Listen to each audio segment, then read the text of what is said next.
What's up, Capstone family? This is Ed Drummond coming at you on this Friday, the 11th of February 2022. I hope you are enjoying the week here in Arizona. The weather couldn't be better. It's the Phoenix Open week, so people are outside enjoying it, and it is an amazing weather for that experience.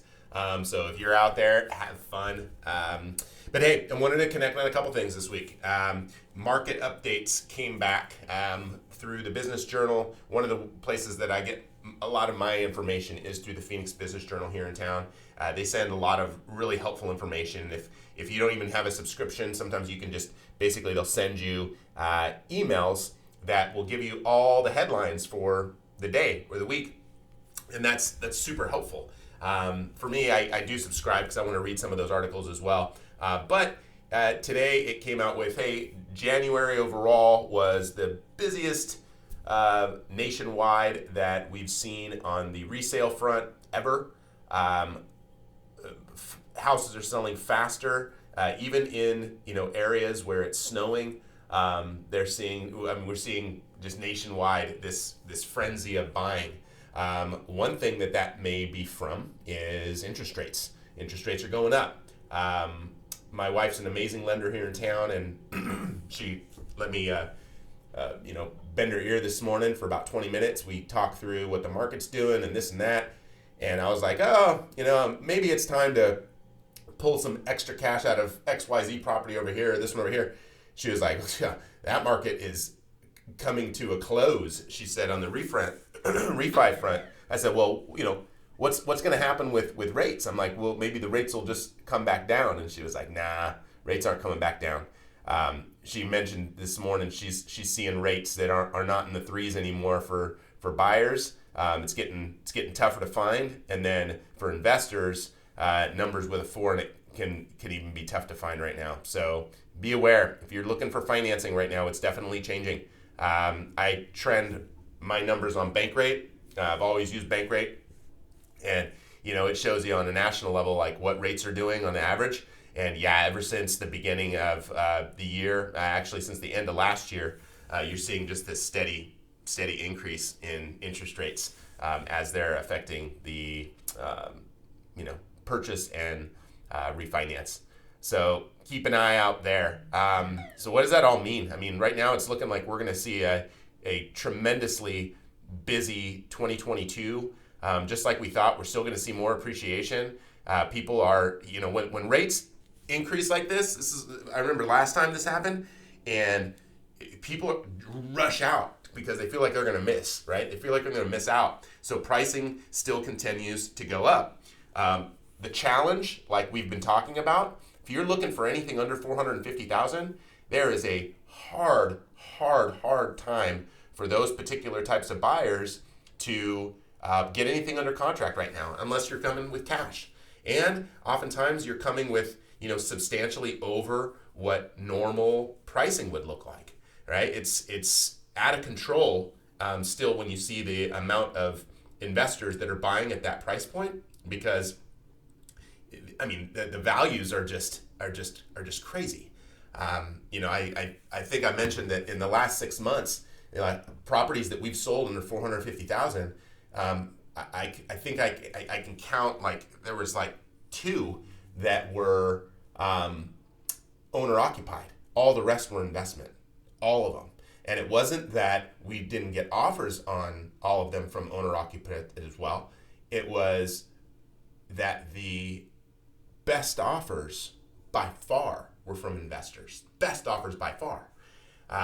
We haven't been doing any work on the inspection front, fixing properties after the fact, because a lot of these investors, they don't even care. They've already got a budget in there. So good grief, as a seller, not only are we able to, we're pushing that price for you, but now you're also not having to do any work on it after the fact. We're cleaning them up, making them sparkle a little bit, but the extra $2,000, $3,000 that we're spending when it comes to inspections, like after the inspection period, like we're not even having to mess with that. So it's a huge savings in the pocket of the seller.